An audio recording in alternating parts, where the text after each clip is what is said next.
Good afternoon, everyone. It is 4:45 p.m. on January 14th. I appreciate you all being here.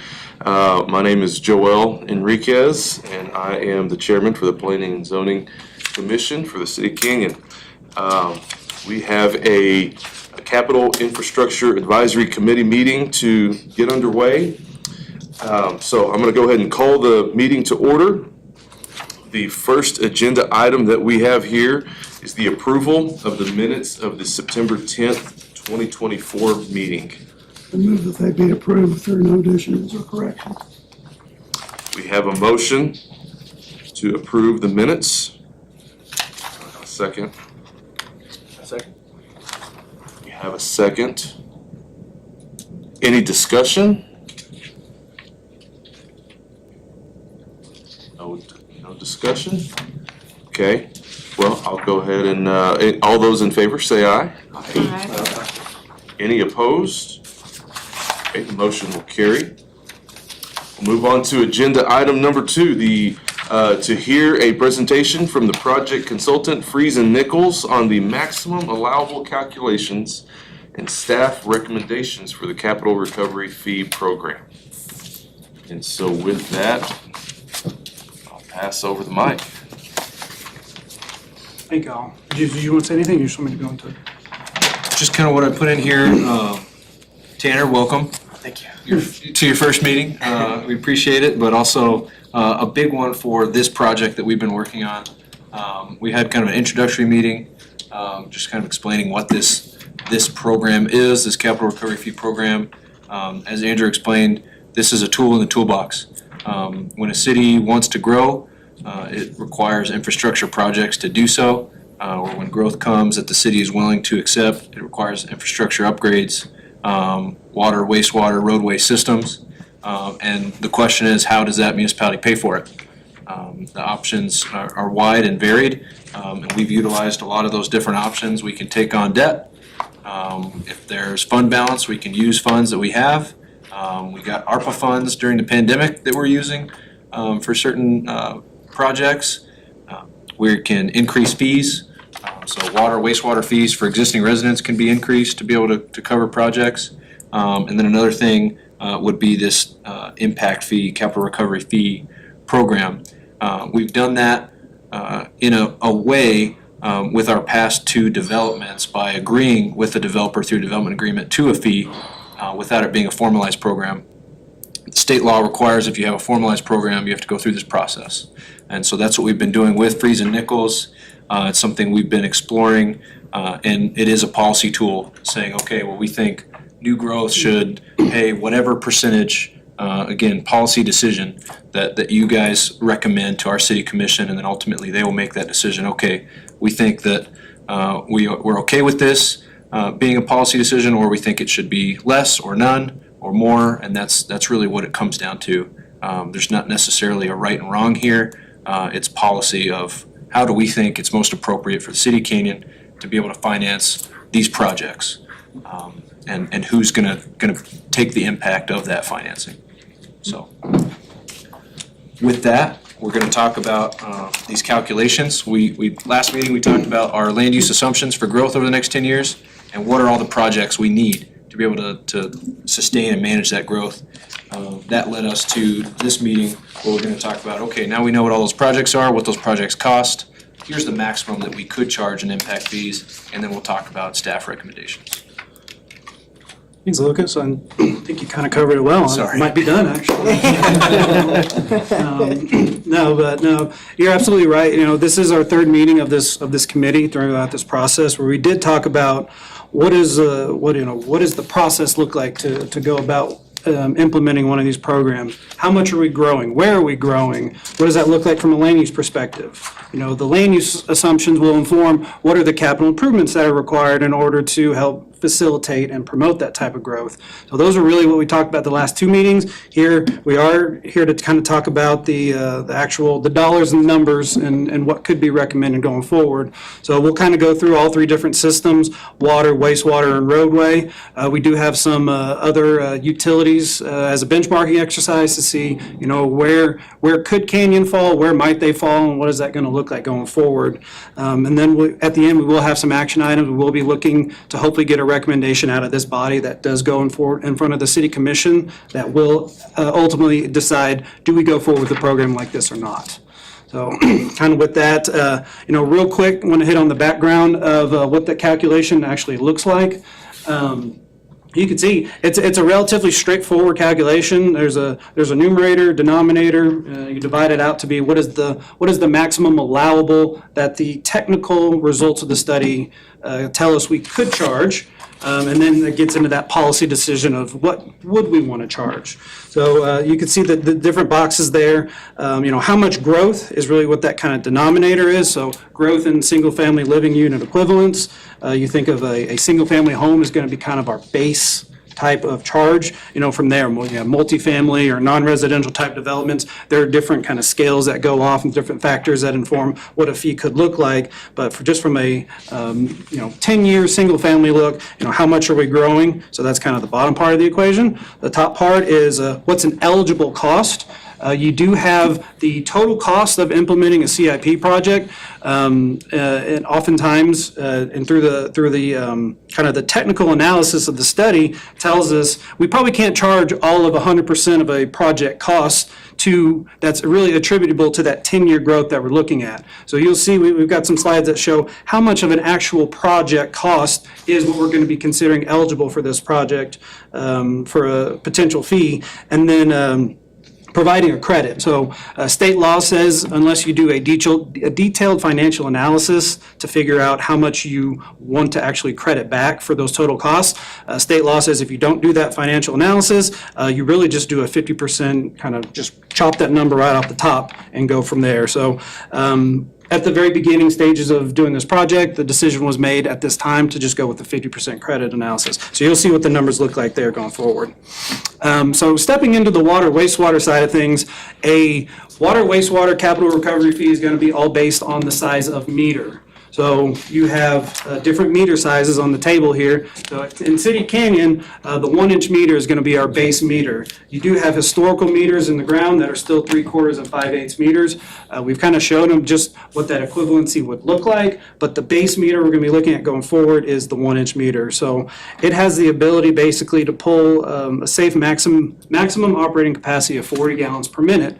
So think about if I have a 1-inch meter, I have the ability to basically pull 40 gallons per minute from the water system, and theoretically, I have the ability to produce 40 gallons per minute back into the sewer system. So that's kind of how it would look like for a 1-inch meter. And you can see as the meters get larger, you have the ability to impact or affect your systems more, so your service unit equivalents start to go up. You go all the way down to the 6-inch meter. Now you're looking at basically 20 times the impact of a 1-inch meter.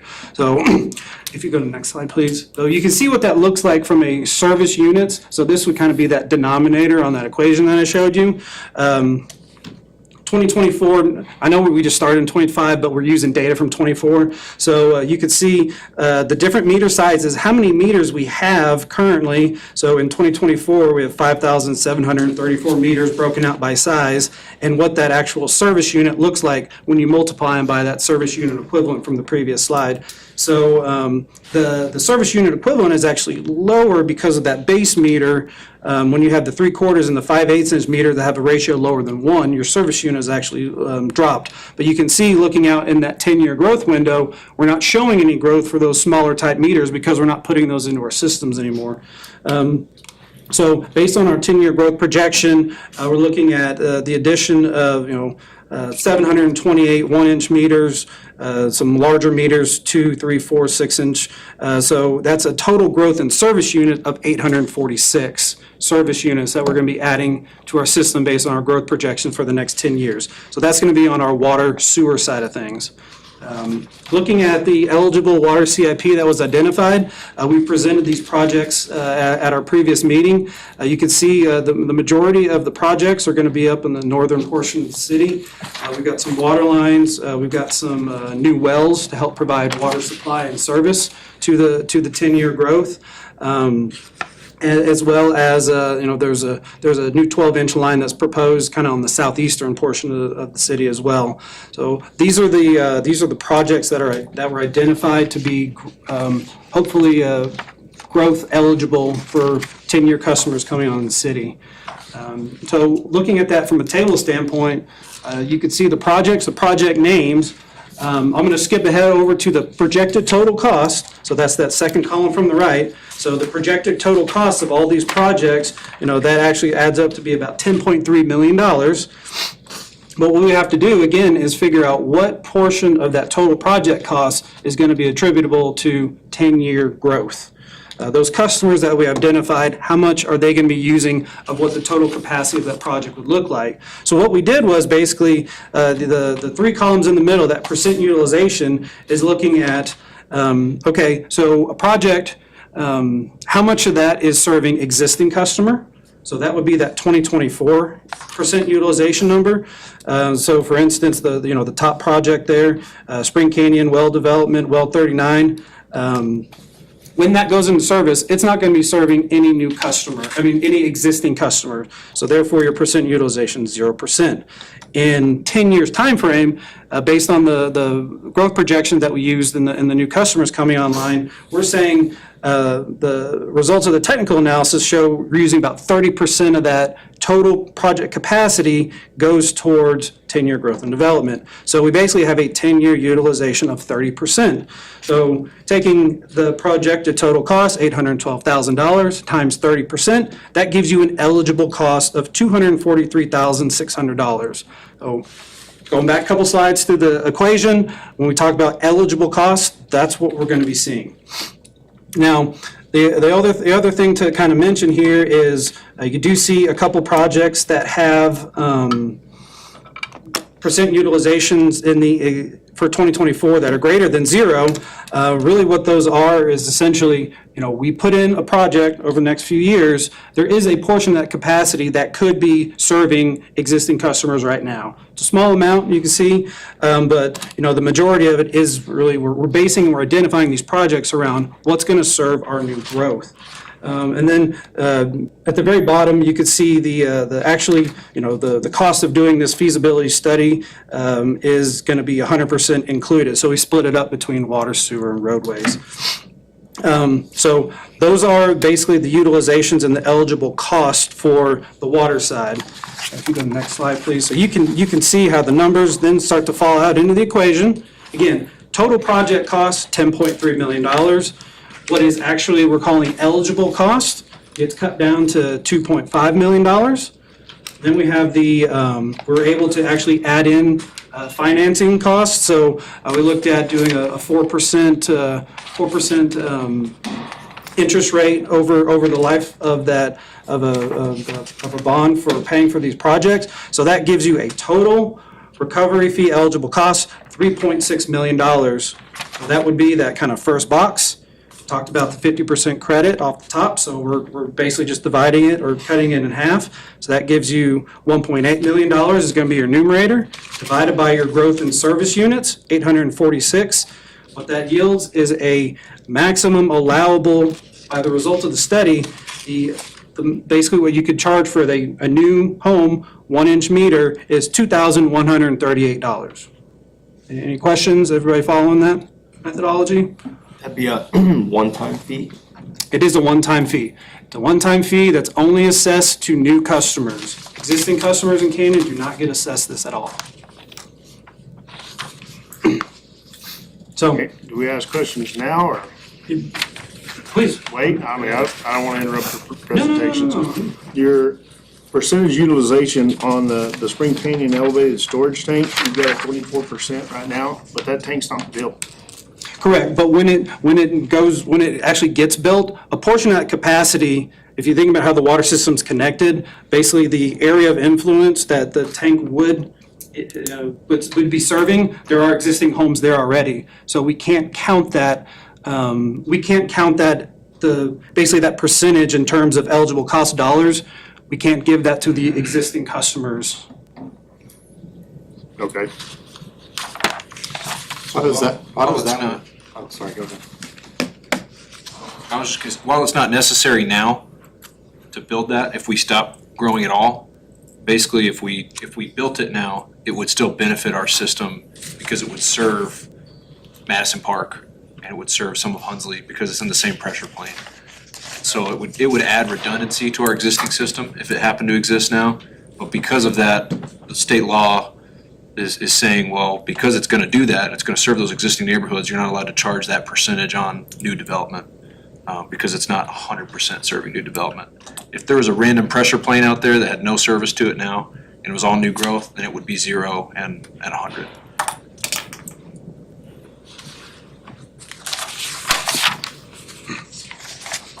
Okay, so, again, the results of the study say we could charge up to $2,138 on the water side. So we'll switch over to wastewater. Again, the projects that were previously presented, we've got a series of lift stations, force mains, and some gravity mains.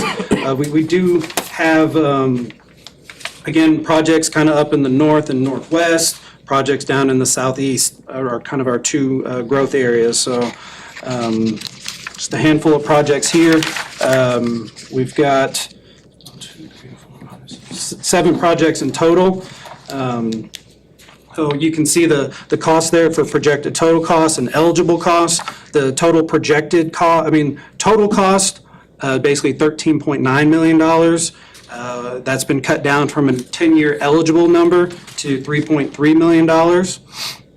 Same methodology with the financing cost, so another $1.3 million for a total recovery fee cost of $4.5 million. 50% credited is $2.2 million divided by 846. Same number of growth service units. The assumption is we will be serving water and sewer to all new customers that come in the 10-year time frame. So that would yield a maximum allowable per service unit of $2,703.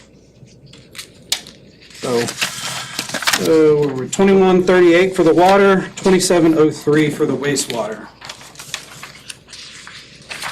Okay, quick question. Yes. Spring Canyon Lift Station. That's on this sheet. It's shown on the map Uh-huh.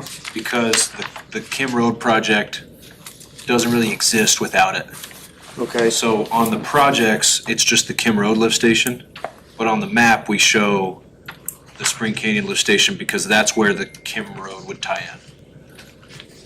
so you've got Kim Road Lift Station, and then down below you've got Spring Canyon Lift Station. Yes, you have to make, both of them have to work to make it work. Okay, You You can't can have wait, one without the other. correct. and I mean, like, I obviously, agree with we, that. if we didn't develop Kim Road, we would. So- I understand that, but you're including Spring Canyon Lift Station in this, but we've already got impact fees that So that, paying for that. that portion of the Spring Canyon lift station would be serving Kim Road. So we're oversizing, So is that how you came up with 40%? I believe that's where, Future? I believe I that's believe where the that's how we- calculation came in. Yeah, it's based on basically because of the different capacities. You know, if you had 100 homes that go into a 100 GPM lift station, it's 100%. If it's a 400 GPM lift station, 25%. So the different percentages are based on the different capacities of those There's lift already stations. impact fees that are involved with Spring Canyon Lift Station though. There are some, or, they're Is not it tech, developer agreement? Yes. through a developer agreement, yes. So then you get into, providing developer credits down the road. Well, But not through that, so. Okay, sorry. what's that? So basically, that would be whoever develops Kim Road. They Would pay these impact fees. it would be eligible for capital. It's an eligible project It's an because eligible project. we wouldn't have built it without Kim Road. Okay. We wouldn't have built it to the We would same have been able to capacity. downsize it from the size that we're building. Well, I'm just trying to make sure we're gonna charge, and we shouldn't be, we've talked about this, but we're not charging the Spring Canyon No, residents what we've already agreed to. Correct. Plus what we do They in this can't. deal. Because we have that development agreement that's already been executed, no one in Spring Canyon will be eligible for the impact fee. That is So correct. Spring Canyon, Phantom Creek, everything that's in that. That's Yeah, right. would not be, Myra- would not be applicable. Okay. Myra Park, same thing with Well, when them. I saw that on there, I was like, we've already got that taken care of. Yes. We won't use the full lift station capacity for that subdivision. It'll have more capacity to serve To do Kim the other Road. one. Yeah. Okay. Yeah, I think Adolfo said he sized that for 2,000 homes.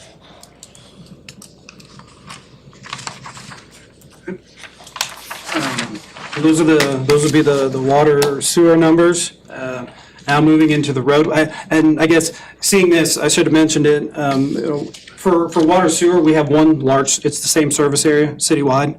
And we can actually assess fees out into our ETJ. We're not just bound by city limits. Now shifting gears into the roadway side, we are bound by the size of our service areas and we cannot go outside our city limits. So just want to make sure everybody understands that. So we do have, the city is cut into two service areas. There's a north and a south service area. You could see the amount of roadway projected growth based on a vehicle mile calculation. So roadway service area 1, which is going to be the north side of town, 1,201 vehicle miles. On service area 2, 578, for a total of 1,779. Eligible CIP that we identified, we've got Hunsley Road. That's the only project that's been identified, and it's in the north service area.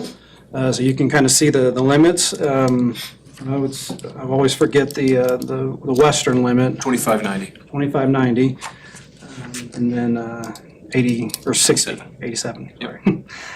So we have Hunsley Road there, so there are no projects on the southern service area here.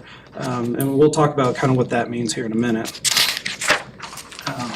So the total eligible cost of expanding Hunsley Road we have is $1,406,400. So again, it's going to be pretty straightforward here. You look at the expansion of Hunsley Road, basically 100% of that total cost is going to be attributed to new growth. So we have a total cost of $1.4 million. Crediting it down 50% is $703,200 divided by those growth in vehicle miles just for the north service area, that 1201. So that's how we're going to get a roadway maximum allowable dollar figure of $585 per service unit. Now, you see the notes at the bottom there that different types of development, so water sewer, we're using the meter sizes. Now, when we get into roadways, we're going to have different factors based on how much vehicle miles that are basically generated by different types of land uses. So in this presentation, we're really just looking at a single-family home right now, but as you have, retail or light industrial or manufacturing or whatever, there's going to be different factors that are going to impact what that total cost could look like. So for instance, single-family home has a factor of basically 1.3 service units for every new unit. So you would basically take that $585 times 1.3 is going to give you a max allowable fee for a single-family home, $760.50 or $761. Does that dollar amount change if you are retail, light industrial, apartment? The 585 doesn't, but that factor that you can multiply it does, yes. Okay, but the end user that has to pay that fee, do they pay a different fee? They would, yes. So it'd be Business is the, gonna pay much higher fees. it'd be the property owner of whatever that land use type is. So if I built a single family house, my fee is $760.50. Yeah, If I build a restaurant, we use the calculation that shows what the average daily trips are and what that service unit equivalent is. So say that service unit equivalent might be 5. So then you multiply the 585 by 5, and that's their fee, would be the maximum allowable fee.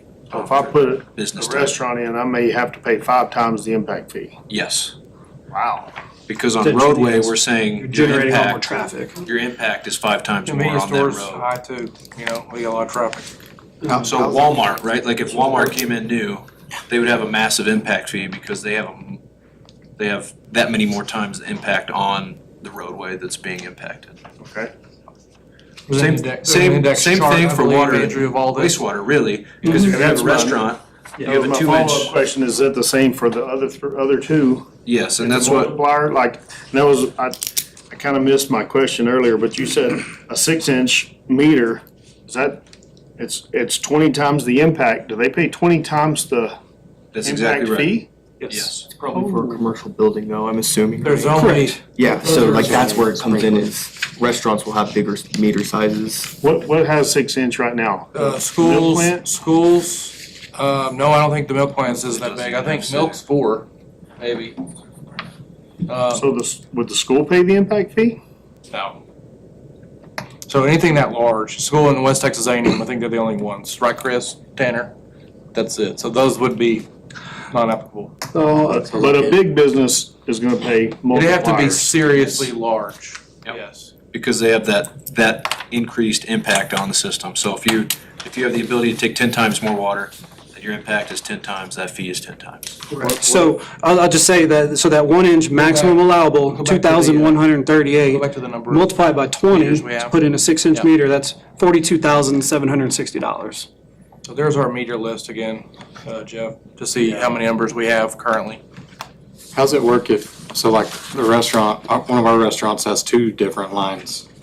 So let's say we have a 2-inch line that's our service line, and then we have a 4-inch line that's like in case you have a fire. Are you paying for that even though there's no real usage, or? I don't believe the impact fee applies to the fire line. Yeah, Fire fire lines are lines unmetered. typically are not, and They're not. you write it Because into the it's your ordinance service. as such. Because they're not gonna Service line. have demand on the system until that one bad day. And it's, I don't even remember if it's metered or not. Typically, they're unmetered. Yeah, shouldn't. Yeah. No, okay. And same thing with irrigation. If a business comes in and they have an irrigation meter, it's gonna be charged on your service meter. And that's gonna be a policy decision, we write ordinance, how do you wanna address irrigation? You can, or you don't have to. So that's gonna be up to Canyon on how you wanna handle it. How's that collected on the roadway or on this for a business? Is it So- just new construction? You're assessed the fee when you pull your final plat, and then it's collected when you pull your building permit. So a new subdivision, for example, Spring Canyon, if it were under this program, when you finalize the next unit on the plat, the fee is assessed for every unit based on land use and zoning. You have to pay the impact fee as a developer at No. that point? When the building It's permit, assessed, okay. when the building permit is then pulled, you go look at that assessed plat, and you say, okay, here's the fee based on the plat. That's assessed, Paid at the and then it's building paid when you permit. get your permits. According to the law, it can actually be, charged at the plat. I always thought it was charged at either the tap or the permit fee. That's what I know most, I don't know anybody who actually collects at plat. I don't either, but I wanna make sure we don't. there's not many that And collect at then the you write tap. it in your ordinance. I think the majority are doing it at the permit phase, if I'm not mistaken, Andrew. Do you think it's more permit or at the tap? Building permit is more what the utilities I work with do. Again, these are policy decisions that you write in your ordinance on how you want to handle I it. have heard some that, when they come pull and need to get a tap, Yeah. that's when they get paid too. That's what I had read in this deal, that it can actually be collected at the recordation of the subdivision plat or connection to the political subdivision's water or sewer system. I think that's hard because, Very. Jeff, because like Lucas can attest to this, we actually are working with somebody right now in their department that they're pulling a plat from the 60s? And so that plat has sat there since the 60s and that person's hoping to build that stuff and, it would have been stupid to assess them at that point, hypothetically if it, Or because they can on just the sit there. flip side, you could be, man, we should have assessed it 60 years ago because we've never collected.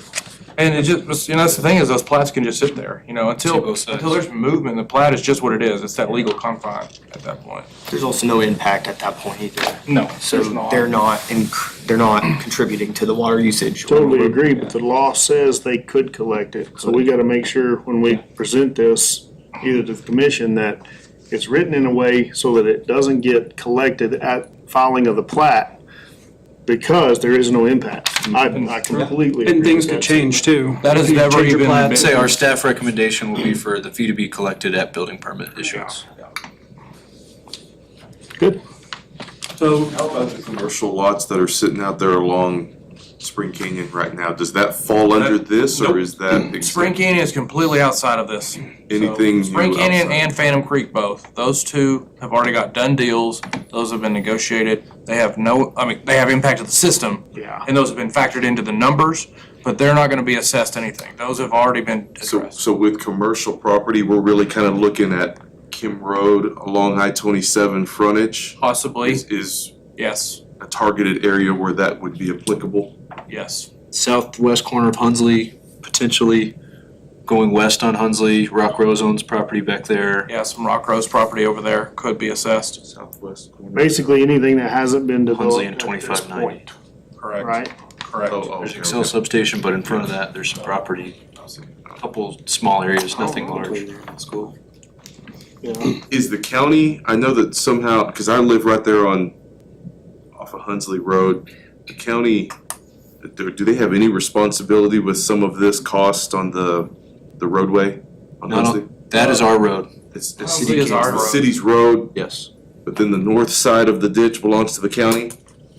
Depending on where you are, if you're in Gagestone, it's the city's. Okay, If you're west of Gagestone it's the county, or east of Gagestone, it's the county. and then it goes back to the city. The full right of way is the city canyons. Okay, So my question there is, so we're talking about improving a single road that's already there. Yes. Correct. Adding capacity. Who is new development that would pay for that? Anybody else? You develop something on the southeast side of Canyon, those houses and those would- impact fees are paying for that? No, that's why he talked about. Anybody in the blue service area shown on the map here? You see it? If there was We had to new divide those development up. that occurred in this area, and this is a better New picture. development or new construction? New development, new plat, because the fee is assessed at plat. So really, it would be Kim Road. Yeah, the map. yeah. Potentially, this is in the city limits now, potentially this lot, if they subdivided and platted after the I-27 project is done, there's very little areas. And then again, we talked about this last meeting, if somebody came in and annexed like Rock Rose, or somebody else that we've not foreseen, and they come in with a development and plat, then they would be added to that service area upon annexation. In reality, Jeff, Most of- we may most not of see a that map. penny. Yeah, most of that Roadway map fee. doesn't even, It's not eligible. That's exactly right, yeah.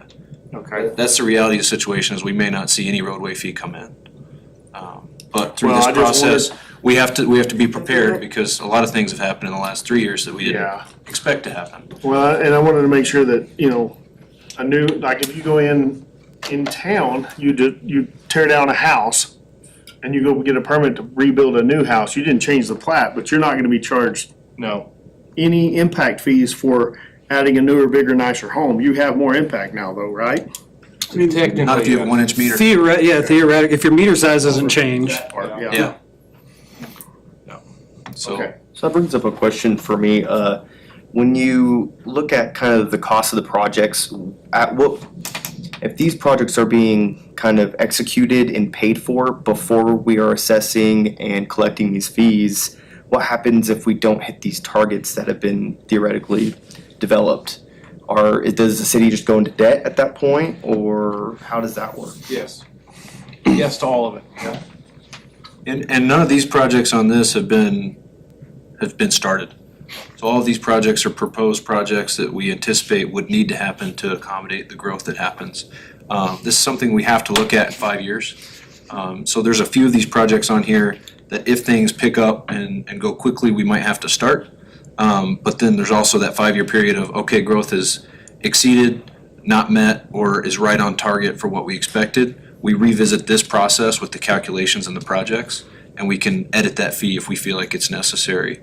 But in reality, unless everything goes exactly how we projected, right, we don't get the money that we thought we would from this program, and that means the city uses those other tools, debt, fees, whatever else, to be able to finance whatever projects we feel like are necessary to move forward with.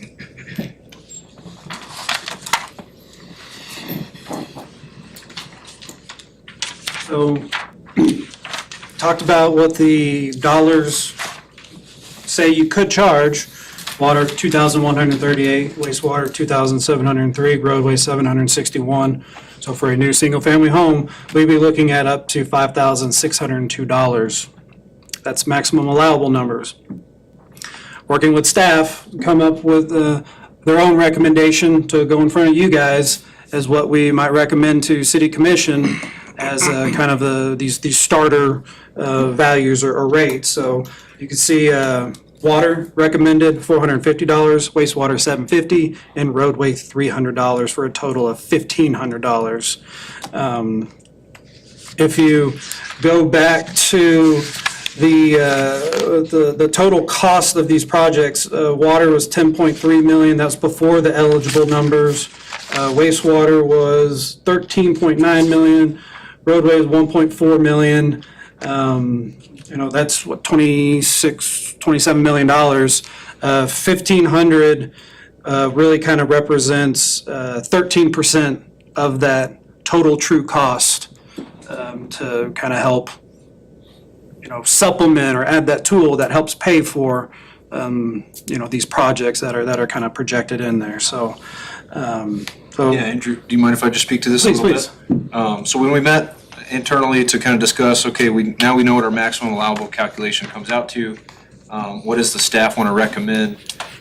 We talked about what this program is. Like I said before, it's a policy decision to figure out if this is a tool that works for us, what we want to use that tool for, and what do we think is appropriate for that tool. When discussing fees, we wanted to adopt a fee that would really get us in the mindset of saying, okay, new growth costs the city money. These projects cost the city. We have to figure out how to pay for these projects if we choose to grow. And right now, our elected officials are choosing to grow. That's what we want to do. And so we're supporting that as staff, that policy decision of growth. Now, how do we fund that policy decision? And in reality, this $1,500 fee is, like Andrew said, if we got all the growth we anticipate in the 10 years and we did all the projects, it would cover about 13% of the total project costs. If a new home is built and assessed at $300,000, this would be 0.5% of that new home cost. And so for us, this fee acts as something that comes back and helps us pay those debt payments, but also acts as more of a policy decision saying, okay, as a city, we understand that these are going to have a big impact on the city's finances, and we think that development should participate in that. Right now, we have 2 developments that are working with us actively, and through development agreements, we've assessed a fee of around $1,000 a lot in Meyer Park and $850 a lot in Spring Canyon and Phantom Creek. This $1,500 number is higher, but we've added in the roadway project that was not considered for either of those other projects, plus the elevated storage tank, which really supports all of those projects. And so those 2 big projects are kind of what kicks the price up. And then also in consideration, we looked at everybody else who has this program, West Texas and not, and we set our fee at our nearest neighbor at a very similar rate because that market, we think, is pretty similar to our market. And we think that if that market can handle it there, our market can probably handle it here at that $1,500 range. I did want to also point out all those West Texas cities that do have the lower fees did adopt those fees longer ago, especially Midland and Lubbock. Those are kind of pre-pandemic numbers. And then there's some crazy fees on here. But those cities are growing at crazy rates, and they've got some insane projects that they have to do to be able to support that growth. And so, There's not a lot of good nearby comparisons to work with, so, we wanted to show you what that range would look like. I was on the team that, the Lubbock 2020, we went through the whole process, and, you could see, they don't charge for water and sewer. We said it was something in the $5,000-$6,000 range, and their city council said, water, wastewater, $0 for each. They only assess, roads. So, that was the policy decision that they made. And, you can see, as Lucas said, being right around that ballpark for water, sewer, and roadways, is, I think what he said is what we feel is equitable or fair or right to do at this time. we felt it was a reasonable number to get to, and in reality, we don't have anything on deck, I guess is a good metaphor or analogy to use. So if nothing changes from where we are today, we receive no fees. We don't have that next developer coming in, that next lot of land coming in right now. And so this is honestly not something that we think will pay off hugely. A lot of the growth that we have seen and a lot of the projects that we're gonna have to build these growth for are already happening, right? So a couple of those sewer projects we're gonna have to do just with Myra, Phantom, and Spring Canyon that are outside of that, just the lift station. We're gonna have to connect other lift stations. We're gonna have to add capacity because if we build those 2,000 houses, just that one project doesn't get us there. But we feel like this is the policy decision that says, hey, we understand that growth happens and we're not gonna push all of that cost on existing citizens through sewer rate increases, water rate increases, or debt payments. And so that's where we came up with this suggested fee here. On water, is the impact fee the meter fee, or is there a meter fee and an impact fee? It's both. Both. So your tap fee is the cost of public works going out and putting that meter in. The impact fee is the impact on the system and the cost for us to do those water So, you know, projects. Colby, we're charging half of what the actual cost is. It costs twice as much as what we're charging y'all On tap fees, you on mean? tap fees. Okay. So we're eating half of that already. I know what Amarillo charges, so. Okay, so I have a question, and maybe I'm looking at this wrong. So, this program here is as you said, it's a tool. It's a tool for the city to use to try to help absorb and offset some of the costs related to this infrastructure that's gonna have to be put in. The other side of trying to, because correct me if I'm wrong, if we have 846 service units times $1,500, it's a total of 1.2, call it $1.3 million. That's the total number of what we're looking at by trying to adopt this tool, If right? the projections hit 100% exactly like we wanted, that never really happens. It could be higher, could be lower.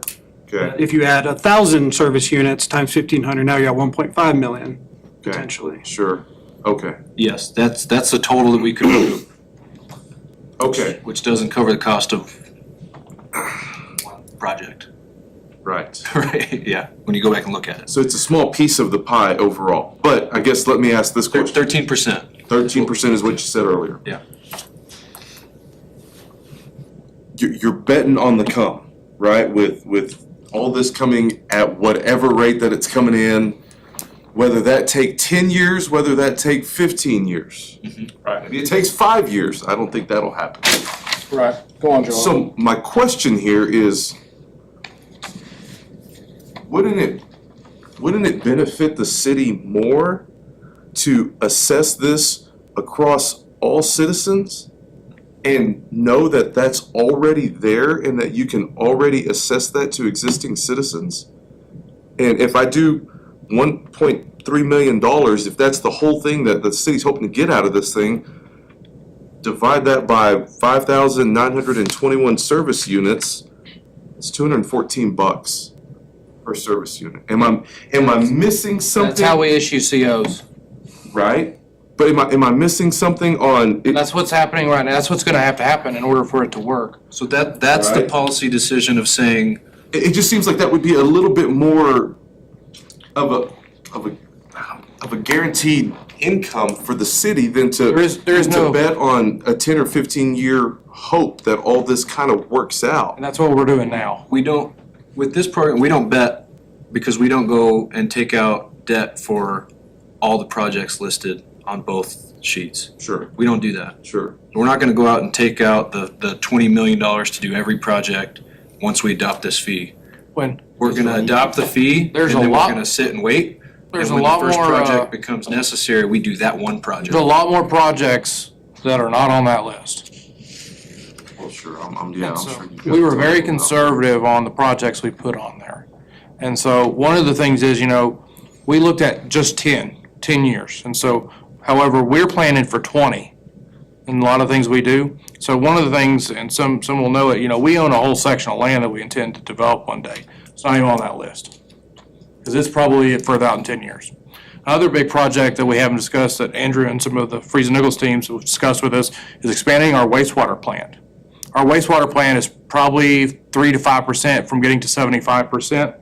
And at that 75%, under the TCQ administrative code, we have to start planning for a plant expansion. And we've already started making that way. That's not on that either. That's a perfect project for an impact fee, but that we feel that that's probably 10 years out still. Based on the growth patterns that Lucas has worked on his analysis, we still think we're still there. So maybe that's 20 years out, and that gets added to that list. So we tried, we've got this big cup here, and we've brought it down to a littler cup to make it kind of look and work. I think that at the end of the day, there should be some level of participation from the development community. We just can't continue to hilt ourselves in debt to the nth degree.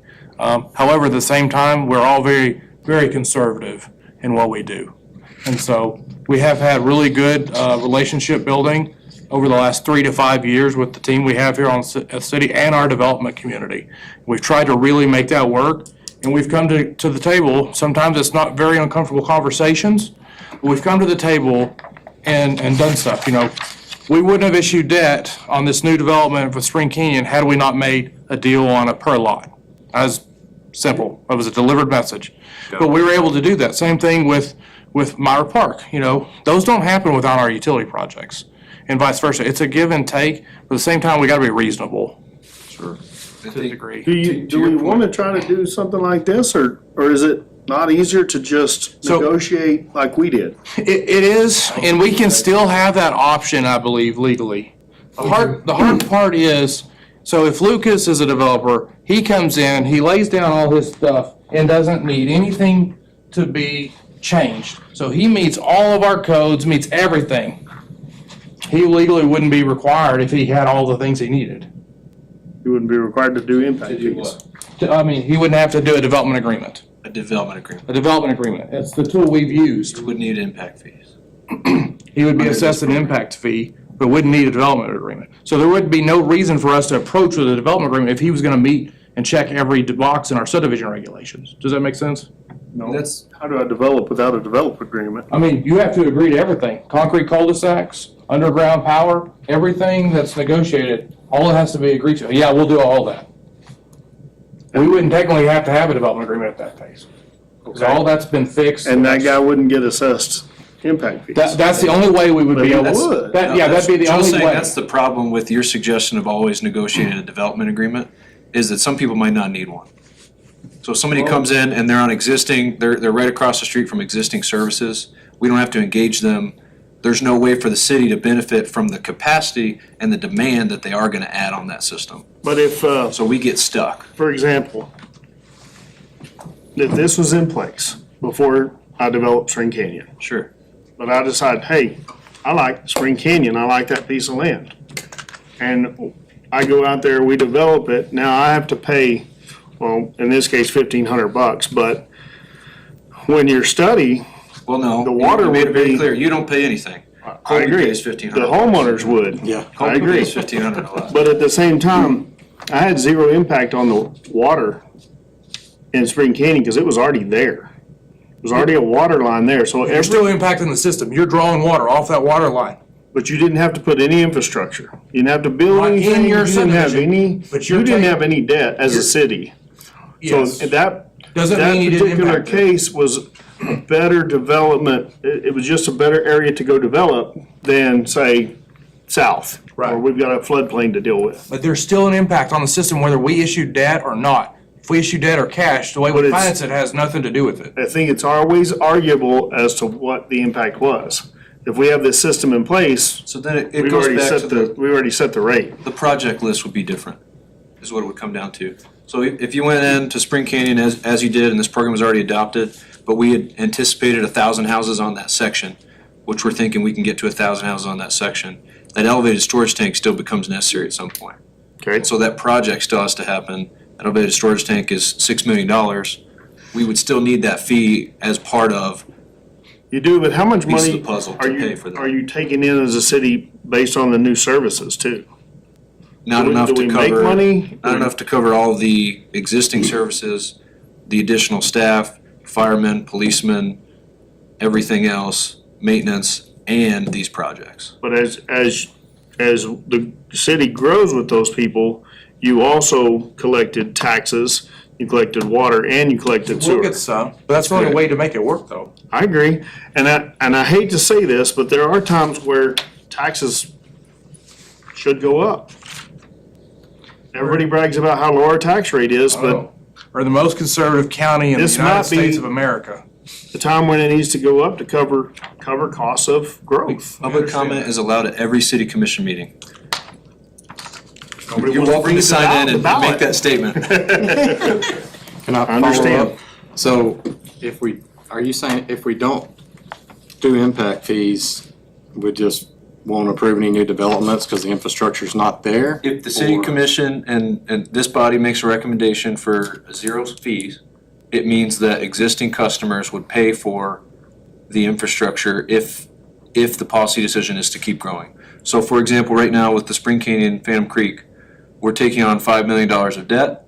Sewer rates for all existing customers are going up to cover that.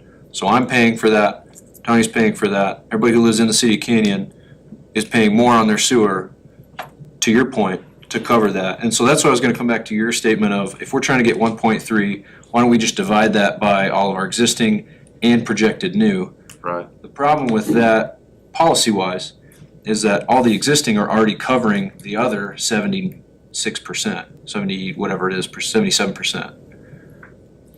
It's 87%, thank you. And so we're saying, okay, you're already covering the other 87% on increased fees, whatever else it is, increased taxes to cover the debt. But now we also want you to share the 13% with these new customers.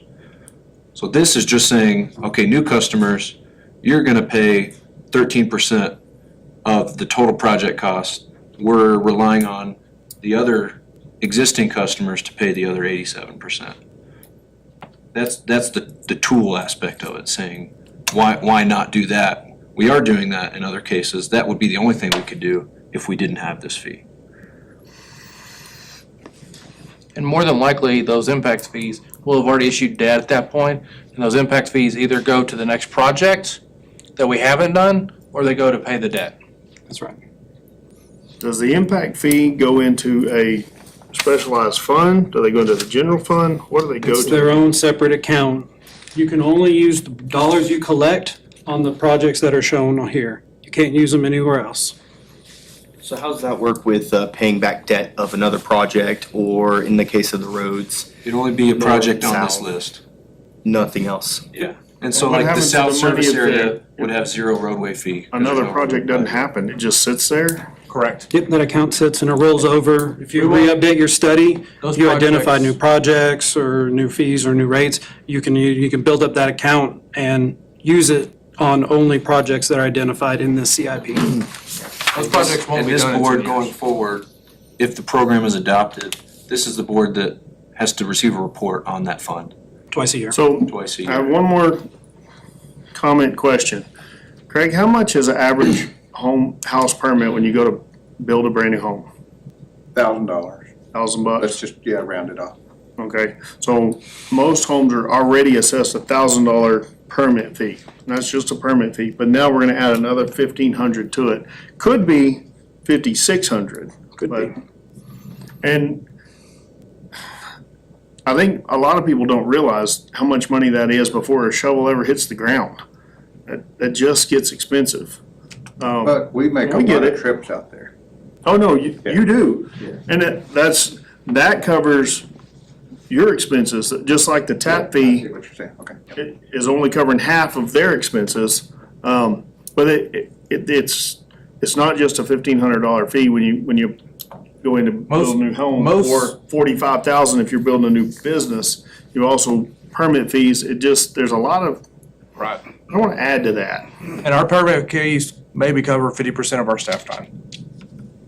Isn't that what we did 2 years ago? We looked at it, about 50%. I was not here when we looked at it last. It was you and I, Craig, then that looked at I that. think so, I remember that, yeah, Okay, about 50%. but this doesn't have any impact on that. No, but it still cost. Like you, that's still where you're cost. at. That's where But you're even at. if we assess impact fees and we have new development, you can't take that money to pay a new guy in his department. Joe's point is we're Doesn't already help that subsidizing. Yeah, we're already, situation at that all. was my point. We're already subsidizing Yeah, to try to keep things low. And we have a builder on our commission and he's on our construction committee and he's very conservative on that. And we take that a lot into consideration. Again, One there's hand really it's- not a right and wrong here. There's a policy decision of who should pay for Yeah. the projects if we want to grow. And that's why we felt like we made a very conservative recommendation how did of y'all 13%. come up with the 1,500? Cause it's not really proportional. We came up to 1,500 by putting a lot of we took a percentage and we said wastewater is the most Wastewater is the important number one project. thing, as you know, and a lot of us know. And so we are maxed on our utility system on almost every side of town. And so, I get calls, as to planning development, it's like, sorry, it's just what it is, kind of a deal. But go ahead, Lucas, sorry. Yeah, so we started with wastewater needs to have the highest percentage. So we did 50% of whatever number we're gonna get to needs to be for wastewater, 30 for water, and 20 for roadway. Because that Hunsley roadway project is actually pretty important, adding that center turn lane for the width of the road. If a bunch more cars are gonna come on there, and we already know they are with our existing subdivision that we've agreed to, that project is important. So that's where we came to, is first kind of reallocating the percentages based on project priority. And then, like I said, we looked at what is Lubbock's fee, what are some of the other fees, what are the fees that we've already assessed with existing developers, about $1,000, then it'd be $850 here. If we don't see that fee for 3, 4, 5 years from anybody, there's some inflation costs there, things are gonna get more expensive, those projects are gonna get more expensive, but we're not gonna reset those project costs for 5 years. And we felt like 1,500 was just an accurate number. Again, I like the math of saying that it's 0.5% of a $300,000 home, which is lower than our median sale price right now. And I felt like 13% of the overall project was a fair ask of new development. The graph shows us, and I was gonna ask, do we just wanna be $1 less than Lubbock, or? But, I like whole numbers, I don't know why, I don't know that, why they're 1501. There's cities that work with, they just like the whole numbers. They want it to be the very next simple. question I have is, where's the other end of it? What cities are paying less?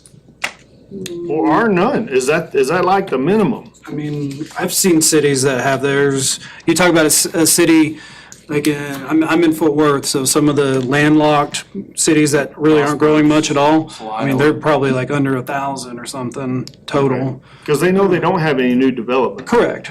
And then, What's going on in Lockhart then? Do they not wanna grow?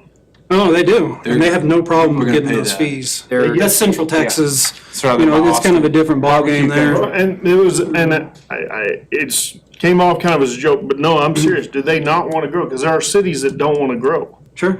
No, they do. I didn't know where Lockhart was, and I looked at their little map today, and I'm like, well, maybe they wanna stay. No, they're going. Deal. Yeah, they've got several. So expensive to expand, they have so many projects and big projects that they have to do that or else they will just fail.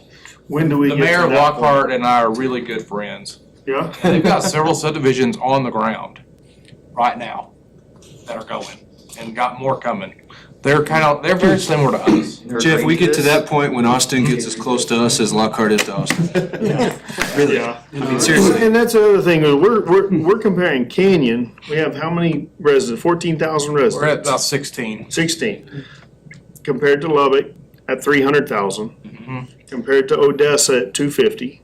Compared to Midland at 300. This We're not program, really comparable. we're not, because this program doesn't apply to any other municipality our size in the Panhandle, because there's no other municipality our size in the Panhandle that's growing like we are. Yeah. I mean, we are unique. There's a reason people are coming here, and nobody at our population size in the Panhandle is looking at putting 2,000 houses on the ground in the next 15, 20 years. Nobody's doing The that. only problem with all that is, I feel like with your hard work, commission's hard work, with what we've done going north, we don't, when we've talked about this, we don't need any new development. We don't, we've kind of locked that into that area for possibly 30 years. That's true. And that's the big problem. If it comes, and his bosses say we need to figure out how to make it work, we need to know how to pay for it. But that And if part's we have already no fee, negotiated. then we're gonna have a big issue. If somebody says, okay, well, you need to figure out how to make it work, it's a policy decision. I know I say it over and over and over, but it comes down to, okay, well, then we force that back on the citizens if the growth does come and we're told to make it work. If this is implemented, if we do anything, and say, for instance, we do 1,500 now, when does it come up for vote again on 5,600? 5 Or years? $7,000, or 12? Required by state law to look at the study at least every 5 years. Every 5 years. You could do it every year if you want. You could 2 years, 3 And years, but Does 5 that years is come the back minimum. through this committee again? Yes. Does that go to a public No, vote? it Does that stays, go to a commission it comes vote? back to this Every committee. time It's a it has to similar be a process. recommendation from this committee to the city commission, because they've appointed you all to be over the capital infrastructure advisory. So, And can Is they, over this. I mean, obviously, they. They do not have to accept your recommendation. To override us? I don't think so. I think it's just a simple majority. They do not have to accept your recommendation. They do not. They don't have. And they're working on changing the supermajority rule right now. They've talked about changing that zoning supermajority. It is in discussions in the legislature. Is that correct, Lucas? I saw something about the 50% rule, So they're gonna look to proposed legislator.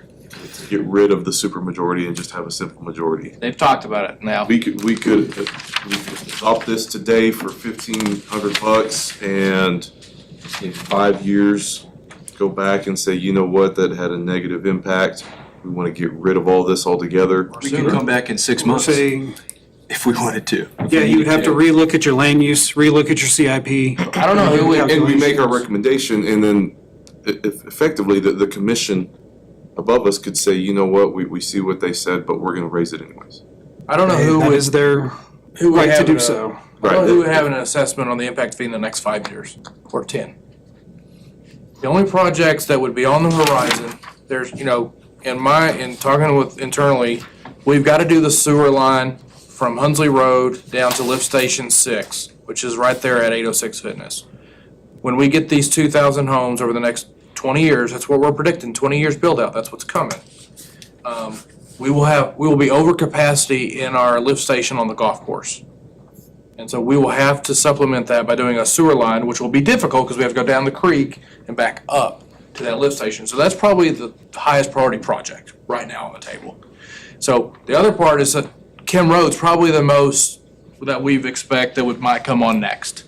We've got to build another lift station over there just to be able to make, if we choose to, we don't have to, we could do half acres again, but we really like doing the urban, so we'd have to build another lift station and issue debt on that to build that. The lift station we're quoting right now for Spring Canyon is $5 million. To answer your question, Joel, whatever the recommendation is that this body makes, the commission can set the fees at whatever they choose.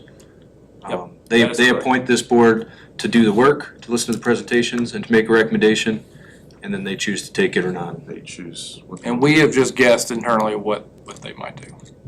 So my question is, this number, this 1,500 or even the 5,600, how, I mean, obviously the developer's gonna initially pay it, but it's probably gonna translate down to the citizen who's buying the home or increased fees at.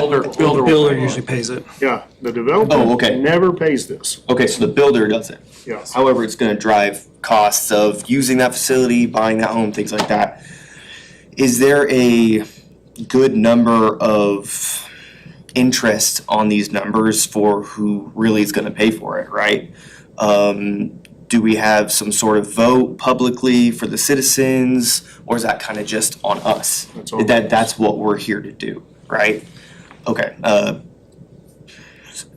okay, yeah, that makes sense, answer my question. That was one thing I Apologize. brought up in the last meeting, is that Okay. the words keeps being said, and that was, I almost, and Joel and I had talked about this before, I almost wanted to bring it up in the previous minutes, because I wanted clarification on new development, and that's what we had talked about in the previous meeting, was we keep saying new development pays for this, new development pays for this. What people hear when you say new development pays for this is new developers pay for this. And the state law says they can. That's what I brought up a minute ago, saying you can assess that at the time of the plat. But the developer in this case actually doesn't pay for it, just the home builder. Not even the home builder, I'm pointing at you as a previous home builder, but the homeowner is the one that actually pays for it. Because the first invoice you get from your builder is your permit fee, your plans that you got drawn, and it will be this impact fee. So your first bill is gonna be about $8,000, and you don't have anything to show for it yet. But That is life. part of life. Same thing with, It's that homeowner that's gonna be using that water and wastewater. But when they sell a lot at 50 to 60 grand, there's certain costs built in that. Road, drainage, water, sewer, gas, electric, they have any cost, and then profit. But I can tell you this too, we're in this system right here talking about single-family units. It's an easy, understandable system. Let's talk about businesses. When you multiply this, that gets scary to me, because we're struggling to get new businesses into Canyon anyway. When I tell a new business that, well, if you use a lot of water, it could be 6 times this fee. Or I could just go down the road? No, there's no water. For businesses, that's real. That's Where? relevant. Where is there no water? Restaurants, commercial businesses, they want the water and sewer. They don't go out in the county. Have The you same been- way that Have homes you do. been to Four Corners? I have, yes. Because there's a new bank, two convenience stores, a restaurant, a new coffee shop, an O'Reilly's. All of those businesses had to put in their own public water supply and a septic system big enough to handle it. Sure. And it's no problem. And they're there because the houses are there. And businesses will My come point here exactly. because the houses But are if- here. If I can get the houses here, and if I can go in Canyon, and it costs me 45,000 extra, or I can just go down there to the next development that's just outside of your city, I'm gonna say 45,000. That's where it's like, it's a terrible balancing act between, we wanna be pro-growth, and we wanna provide funding for it, but at some point, you can't be both. How much does a septic system and a Well, that's what I was. water well A cost? water well, depending on the size, can be anywhere from, I own a trailer park. And when we looked at going to a public water system for that, it was $300,000.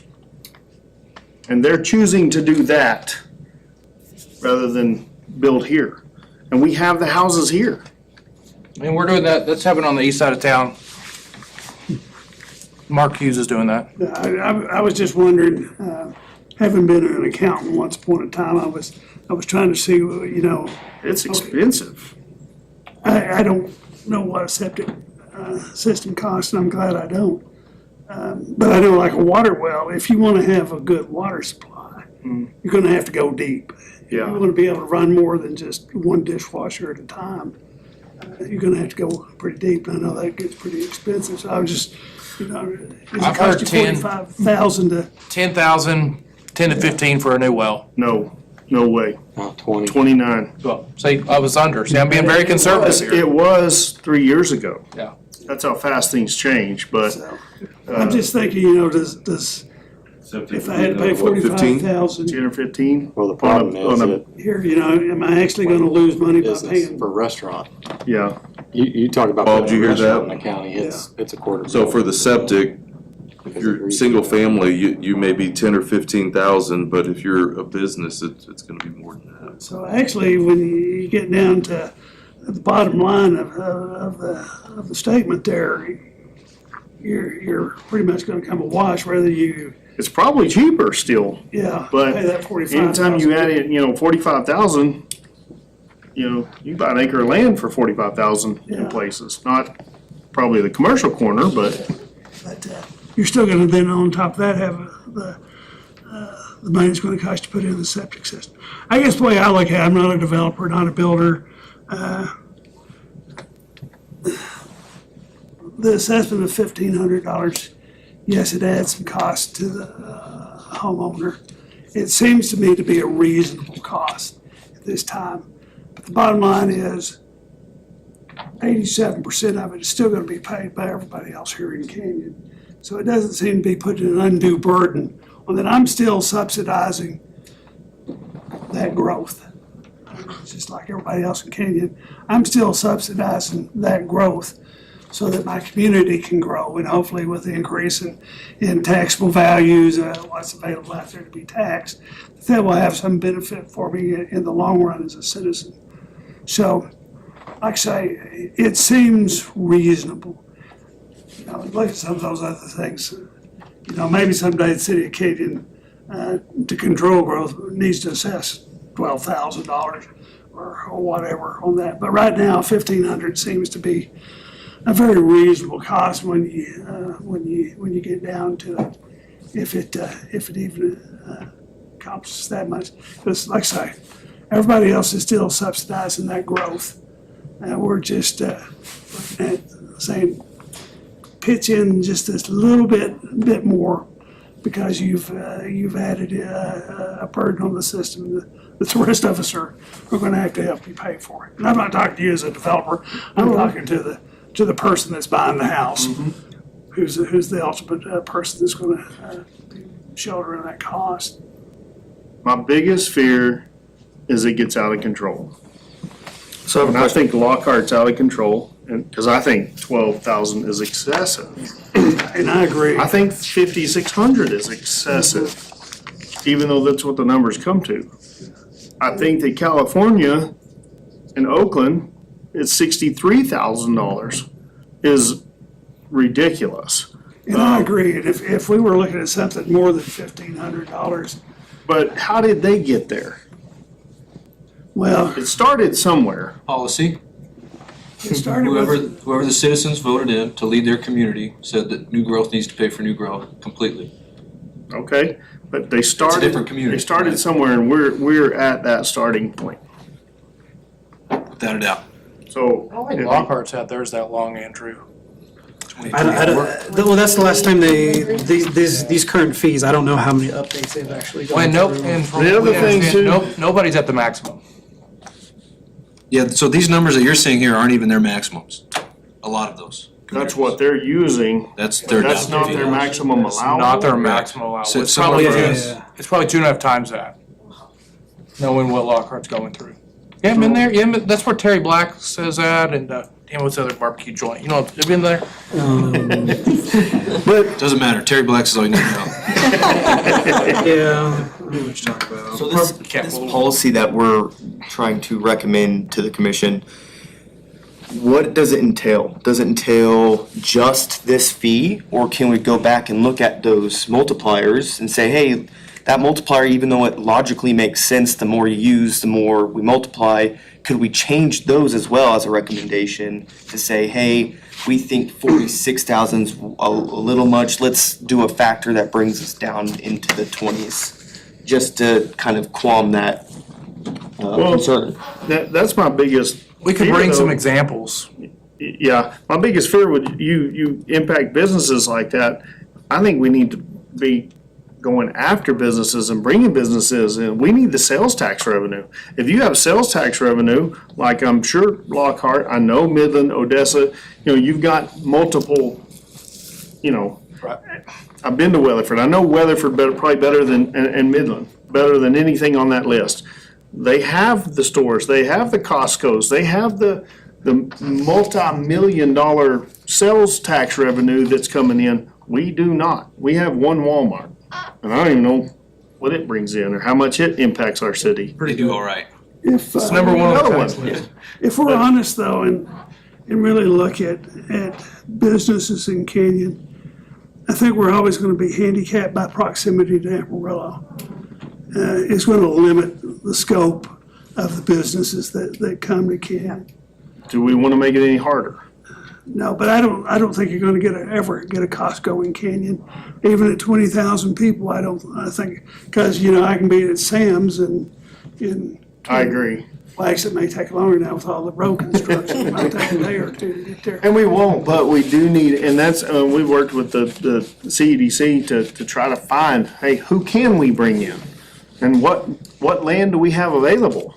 And Up that until might, now, there wasn't much available. and as the CEDC works with those businesses, that potentially might be some of the negotiation issues in there, as to, cut some sort of deal Why? on those sorts of things. We do a lot of those deals, you just don't know it. The city does a lot of backbone work that's never seen for the E EDC. So, could we recommend a project-based system though, like we have for the projects we've done recently, but based on each project, based on if you wanna develop over there, based on if you wanna develop over here, kinda like what we've already done. I mean, we're trying to set up a whole system so it's The only way we can do just a that blanket, was but we have to separate the road ones out. And so on the south side of town, there is no road impact fee. It's gonna be zero, because there's not a project identified. So technically, if we did 1,500, it would be what? 1,200. 1,200. south. So if you did south, it'd be only 1,200. Because there's no road fee. There's no road projects. We don't have any on there. that, Hicks Road probably, but it's not in our town. the road thing, I don't completely wrap my head around anyway, because the road's already there. It's a little different. Like, That's we're- what we're Lubbock, talking about Jeff, that's a what road Lubbock that's ran already put into. in. They were trying to develop, I can't remember how big that land was. It was like I don't know if it was a section or a half section. And they couldn't get a road out there to where this owner wanted to develop, and that's how Lubbock that's how Lubbock started their impact fees. The cost of the roadway project is just the cost to add that center turn lane. That whole roadway project, if we did that project, would be 4 or 5 times that cost to add curb and gutter, add sidewalks, all this stuff. That's called urbanization, that's not eligible. That 1.4 million is just the cost to add a center turn lane. Correct. And then everything else, We if we can't just rebuilt. rebuild it We're as still gonna is. have ditches, it's still not even. Right, we can't rebuild it just as did is, that. that's not allowable, because like you said, it's already Yeah. there. It's to expand it for growth. But if we do what we're talking about now, we still won't have urbanized that one road? It won't have curbs? That's correct. Well, you could still do it, but the funds collected would not be eligible to pay for that part. We've talked The about. funds we'd have collected to would find other help funding to sources to pay for the add rest the of that. turn lane to add capacity. We've for talked more about Hunsley vehicles. Road internally more times than I can count. It's a challenge. So, The bad thing about Hunsley Road, once upon a time, back in like 1994, yeah, I know what the you're gonna say. state offered to take that over from the county, and for some reason, the county refused to do it. And I don't know We, why. we had to take Hunsley Road when Walmart came to town in order to get the light and do all that. That's when we took it over. It was TxDOT's road.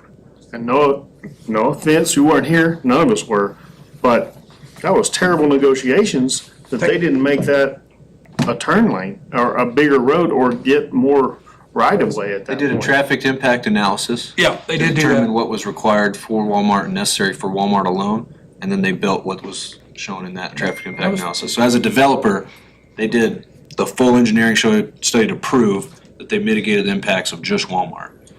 The problem Did is, we know there was gonna be a school there behind it, or was the school Yeah, already school's been there? it was already there. So this has been, It it was was in there. 2000. Madison Park wasn't there. Freeze and Nichols didn't do that study, did they? No, Walmart did it. Walmart's land division did all that work. They have, I was principal of that school when all that went down, and there was a lot of negotiations between, I was also a city commissioner at the time, which I still repress those memories. we were sued twice. Gosh. Walmart. Yeah, The city of Kenyon was sued twice yeah. over Walmart. So, But see, like, even that long driveway in front of Crestview, that was built by Walmart. Well, to help negate some of the impact out there on Huntsley Road. So there were a lot of things, and even in the developer agreement, probably if you went backwards, there's a lot of things that have been forgotten over 20 years. Oh, no, we know them, don't we, Lucas? There's actually an additional light could be installed there at the intersection of Country Club and Huntsley Road at Walmart's expense. Now, I don't know if they remember that or not, but that was in the developer's I have to agreement. relook at that. yeah. But even coming to that, that's the one action, or the one piece I didn't really understand as well as any of the rest. I understand new sewer, new water. That makes sense to me, because developer has to pay for the roads. But that one road, now all of a sudden, the city's trying to redo, and it qualifies. Well, for me, I was like, well, why don't the brick streets qualify? Well, we want to fix those. Does that qualify? Well, apparently not. But if I'm assessed an impact fee, as a citizen, I'm going to build a house in a new subdivision, I'm gonna move over there, and I'm assessed an impact fee, and then I go back over there to that road that's been fixed, and we still don't have curbs and gutters and the way that, We won't do the project without doing the whole road. you know what I mean? But you can't, then it's not eligible here. You can pay for a portion of Is it. eligible. That would be our fin, so City of Canyon goes and we wanna attack Hunsley Road as a project, it's $6 million. We're hoping to get 700,000 from impact fees for the center turn lane, and then we have to find funds through the MPO, through whatever else to pay for the rest of that project. Okay, I thought that's what you just said. No, that's urbanization, and we can't do that. The 700,000 goes to the center turn lane.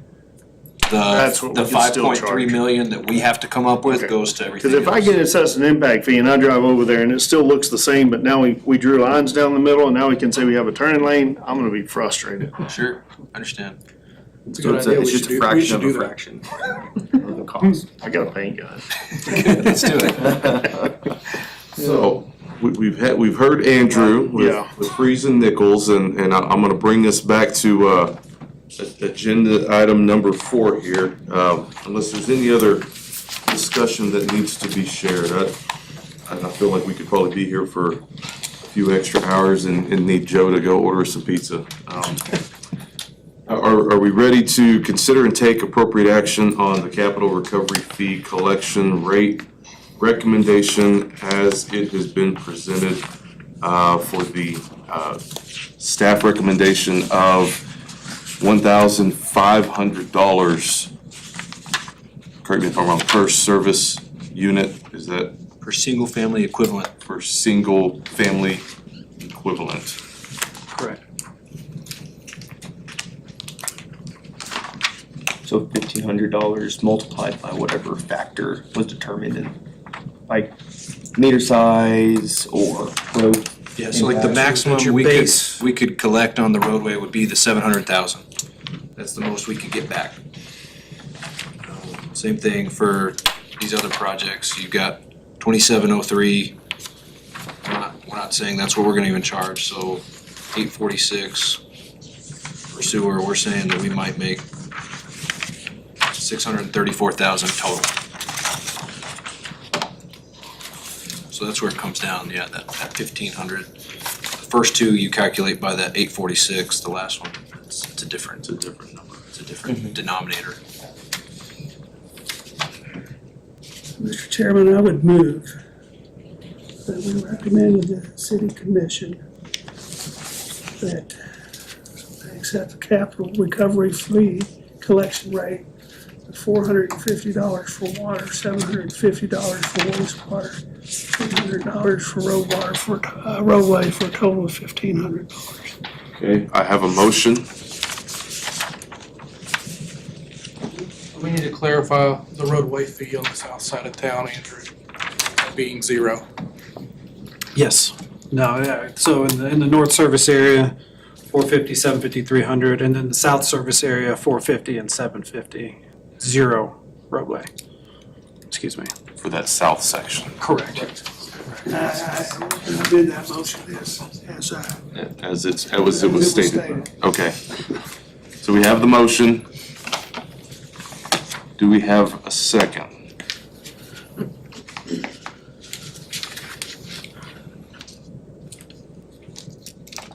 I'll second the motion. Okay. We have a second by Tanner. Any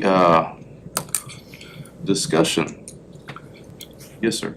Sorry, I'm not ready to vote yet. I'm still stuck on the business portion of it, the multiplier. So if we agree to these impact fees, we're gonna turn it over to the city commission. I believe they're gonna be conservative, but they're just gonna decide what the multipliers are gonna be on, No, They there just are, decide this fee.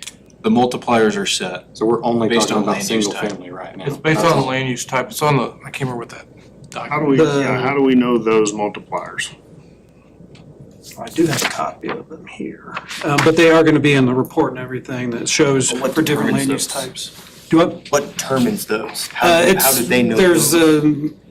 There's a, American Transportation yeah, there's a trip generator Standards. index, through, it's an Yeah, I American, wish it's I an knew the engineering manual. IT, it's the ITE manual, I believe. Yes. National, state? Yeah, it's an industry standard. It's an industry, Standard. it's an engineering manual, transportation engineering manual. It basically comes up with a trip index based on the business land or land use type. It's a land use type.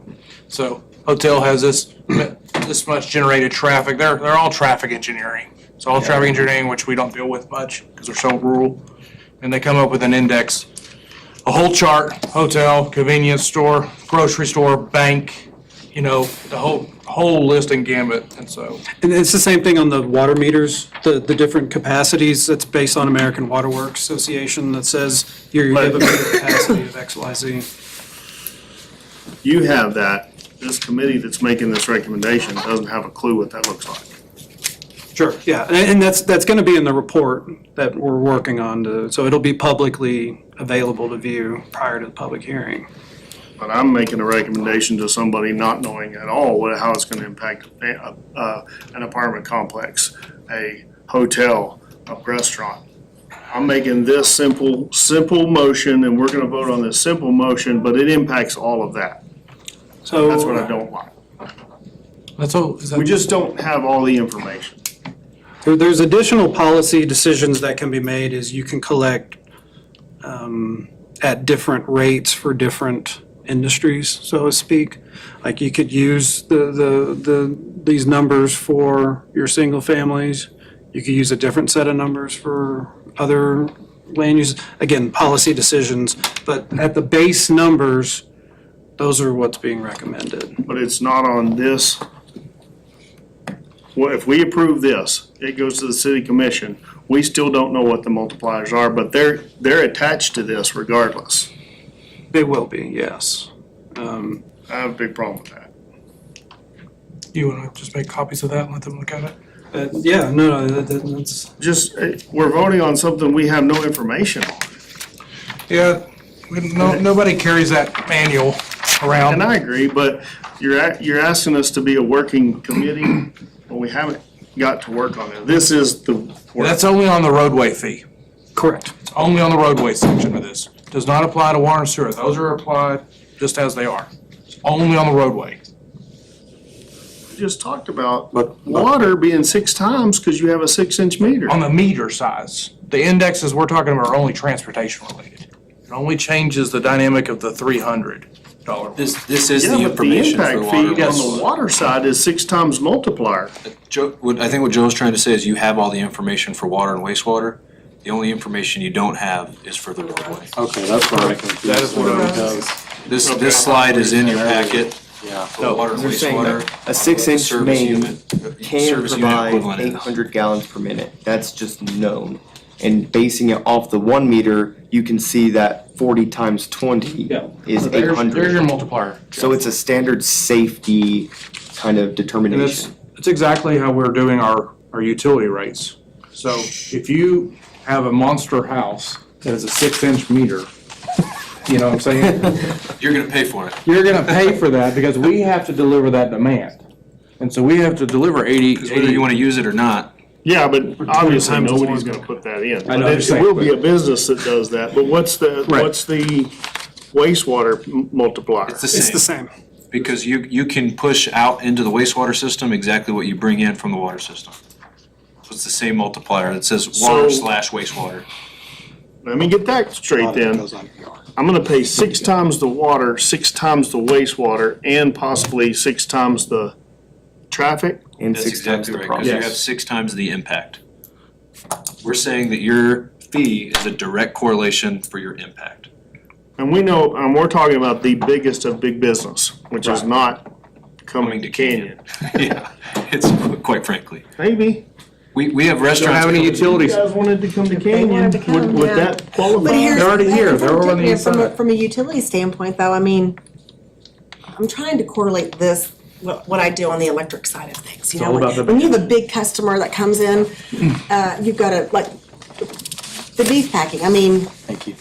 we make them pay on their impact on our system. Now, there are gonna be some network upgrades, there's, you know, you got your customer stuff that what are they solely doing to something, and then what are some network upgrades, and that's where that fine difference, and that, those networks cause our rates to go up. So I'm trying to translate that into It's very, this, and so almost, it's very identical. Yeah. It's the yeah. same thing. Yeah, It's the same. yeah. Y'all, exactly. The bigger customers pay a lot more. I've just Yeah. been given the information though, so small office building, less than 5,000 square foot. Service unit equivalency is 15.39. Per 1,000 square foot of, What, are you on Gross floor office, area. general office building? Small office building. Small office, because that will be built. That poor guy 1,000 has to square pay 15 times $1,500. Per thousand. times 300 if they're in the north. If they're in the south, 0. So if This it's is just the roadway portion. 200. So if it's, hold on, if it's a 4,000 square foot building, multiplying that by 60, 15 times 4, 15.39. Sorry, 15.39. Wow, let's go. So you said 4,000 square foot building? So times 4, 61.56 times 300, that's $18,468. so it does become a 60 times multiplier for, in that scenario. Based on that specific Based on service that. unit equivalency. Now, one thing that we're gonna do with staff is go through these lists and figure out which ones we want to have included in here or not. There's a lot of things on here, we probably just cross off the list when we build our ordinance. We may, you know, maybe we don't have a, I don't know, what's a pet supply superstore, a baby superstore, those kind of maybe fall under like department stores or, getting that level of granularity, you don't have to include all of these into your ordinance on what you would, how you would classify. If I wanted, I'm thinking with that, yeah, that's a lot of money. But if I look at the development, the area that this road impacts, who has to pay the assessment fee? Am I gonna be building that big building out here in this zone that you're developing, that we're seeing? Is it gonna be north or is it gonna be off over here that's even outside that road impact area? So it's a good chance it's not even gonna apply to big business. Well, here's the crazy part. I mean, and me sitting here, this is the hard part because truthfully, if I didn't have the city's, best, in mind here, I would amend this and say we need to charge 5,600. And the reason that would make sense is because that makes my development that I've already done that much more affordable. And it forces other people that want to develop to go, this is crazy. I couldn't get anybody to buy this stuff. So that's where I want you to make sure you understand. Is that a motion? I'm trying looking for that. I'm trying to keep, Was that a motion for 5,600 from you? maybe it is. No, I just, That's I fine, then we don't don't have to want, do any of the projects either, thank you. I agree. But my kids are gonna live here. And mine. And in 10 years, both of mine will be building homes, okay? And one of them may end up becoming a house builder. How does this actually impact his customers, her customers? what does the in-person do? Do we really have that much of an influx of brand-new citizens coming to Canyon that this is necessary yet? That's my That goes problem. back to what I was saying earlier, like if the citizens of Canyon are handling 87% of this, and they're already here, and you already have those taxing units,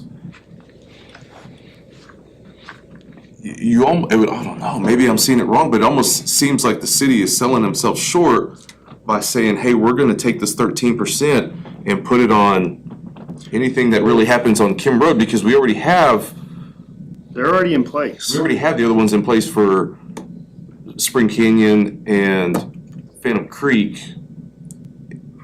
It So would to just- that point, that 13%, if no one ever develops, you don't get that 13%, which is fine because you don't need to improve the infrastructure.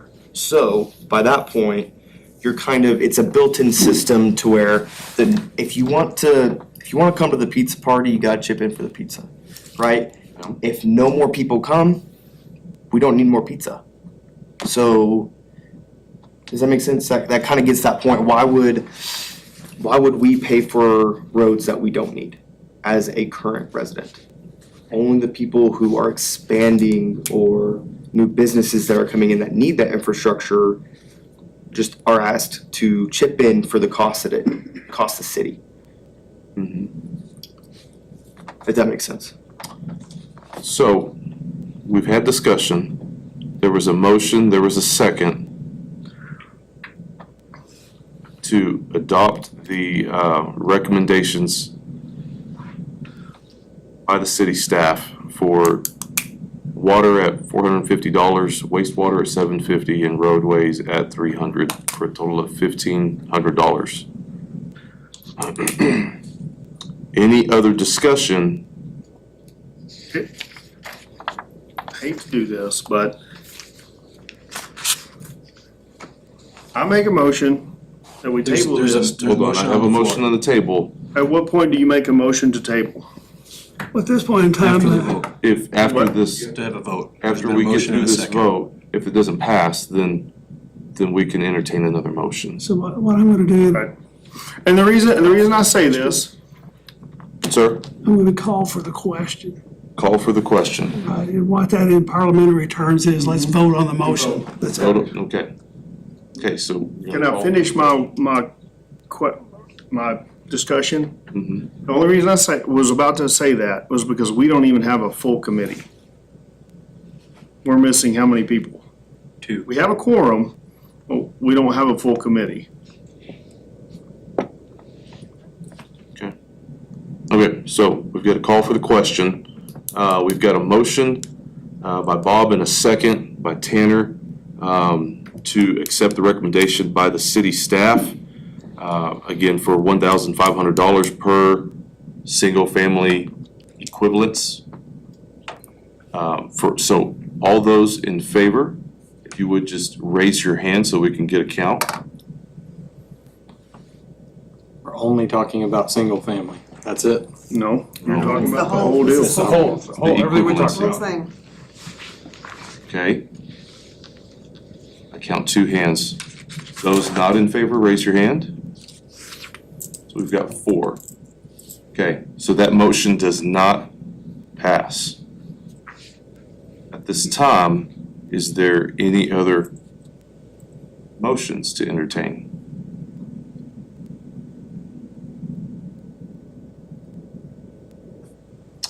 Okay.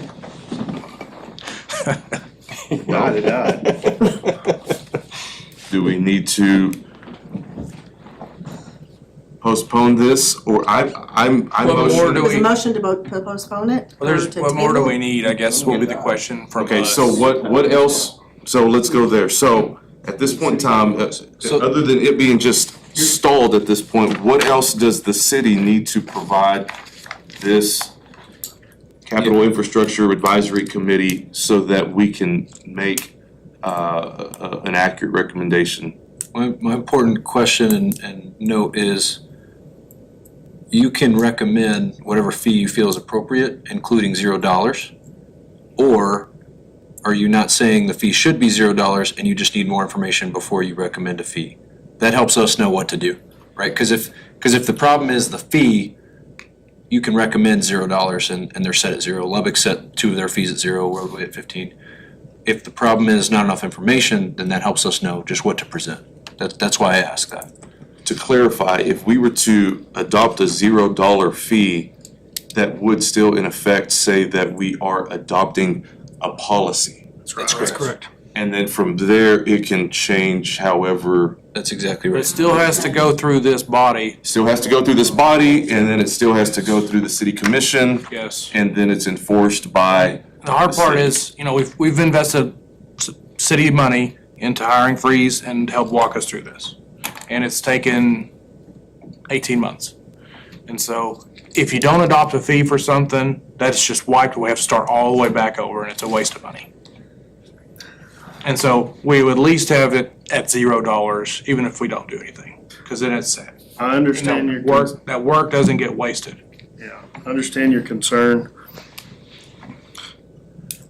Yeah. I don't like adopting a policy at a $0 because that was, I think that's a waste. But it's been done in the past just fine. And that may be, but in 10 years, it may not be. Maybe In 10 not. years, you're gonna spend another $200,000 to do this all over again. However, if you set a fee at 0, you don't have to go do all that again. It's a lot simpler. And so we're not wasting money. But who gets to change the fee? The SEAC will look at that again. You make a So the recommendation, next SEAC will, you make a Yes. recommendation, city commission adopts. That'll always be the but it the case. never goes to the citizens, and it's never a public vote, or it's never, No. it's a fee that, It's a policy decision, which Yeah. are made by the elected officials. Citizens are welcome here, correct? Yes, this is a public meeting. if we, just make sure that I've got this part correct, if we adopt a recommend a $0 fee for this policy, the city commission can still use a simple majority vote to say, we understand what SEAC did, Yes. but we're still going to Yes. impose a $1,500. Yes, sir, they can. That's correct. Or If 56. if we say, no, we're not gonna adopt the policy, does the city commission not get to make a vote on it? Or do they still get to say, we understand that SEAC did not adopt the policy, but we still can adopt the policy? In other words, are we just giving our blessing? You're making official recommendation. You can make the We're making our recommendation, recommendation, but no policy, that still come goes to the come commission. next week, the city commission could meet and still adopt the policy without our recommendation, correct? That's correct. Yes. They can still step over our They- recommendation. They have the Put it final in. say. Okay, This is an advisory body. okay. That's the case at all I times. just wanna make sure that I understand that and we're all clear on that part of it. We have no power to stop it here. We don't intend to take it to the city commission without a recommendation from this board at this time. You're gonna take our recommendation though. There's not a recommendation that's been made. so at this point, it'll never get brought up. Today. I can bring That's it the up. question. I have the authority to bring it to the commission outside of this body. Me and the mayor. I'd like to make a motion to regroup as an advisory board and present a different recommendation that encompasses more than just the $1,500 single-family example. So we can make recommendations on the multipliers Yes. on the whole project. Go into this in detail. Got it. Okay, we Not have, just the roadway part, right? I mean, I second that. Yeah, I second, yeah. okay, so we have a motion by Colby, to regroup on this, to have a little bit more detail in describing the multipliers and how it impacts not just the roadway, but everything as a whole, not just residential, but how it would affect commercial growth in the future. We have a second by Jeff.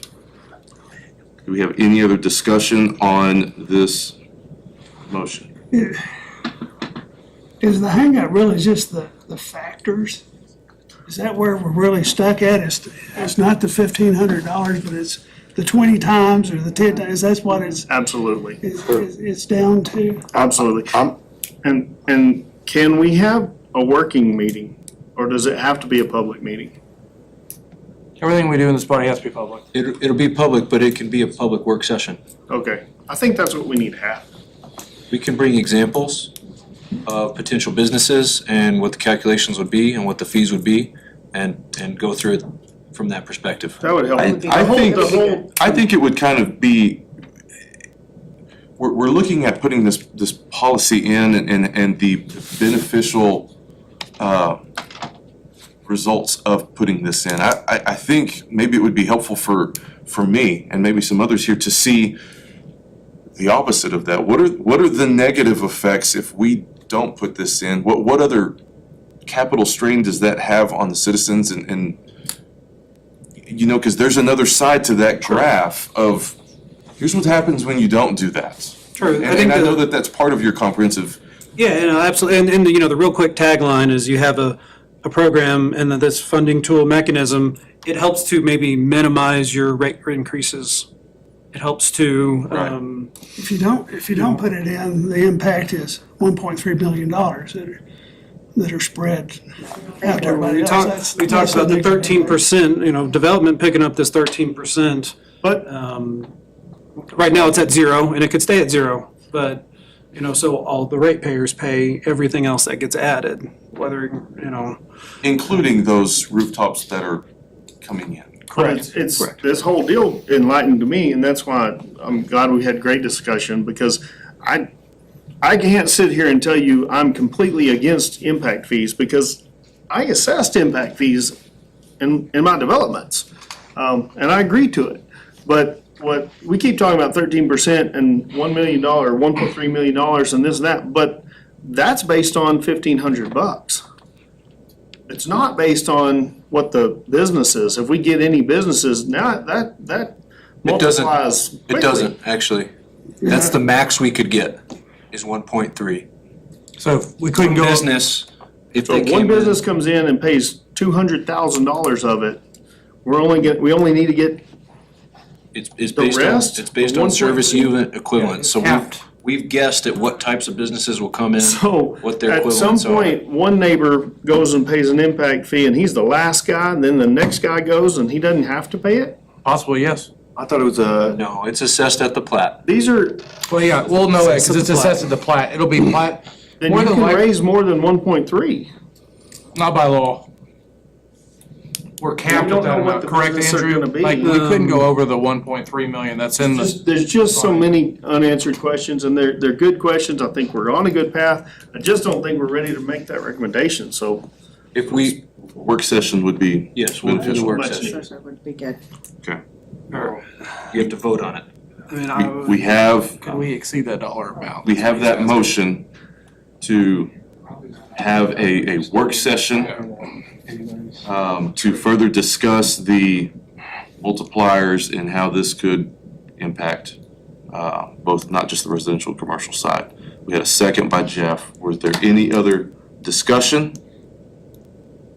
If not, I will.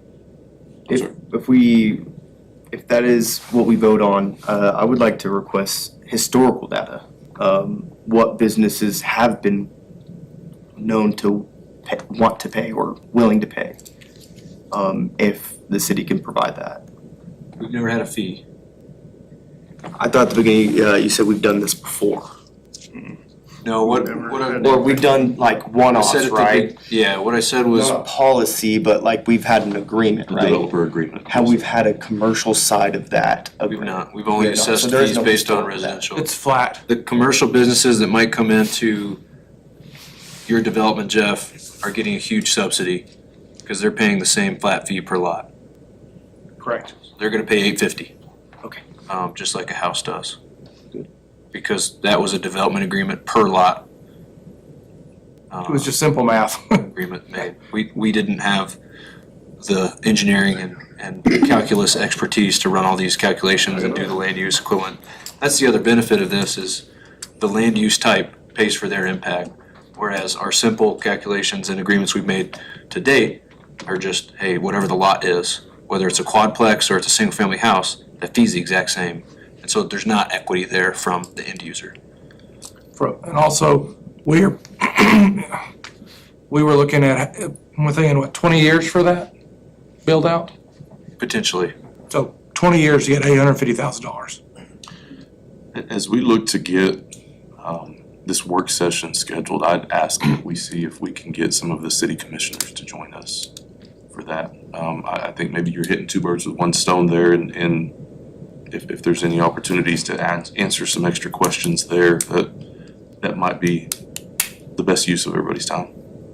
We can propose a joint work session. It would have to be a public meeting of both bodies.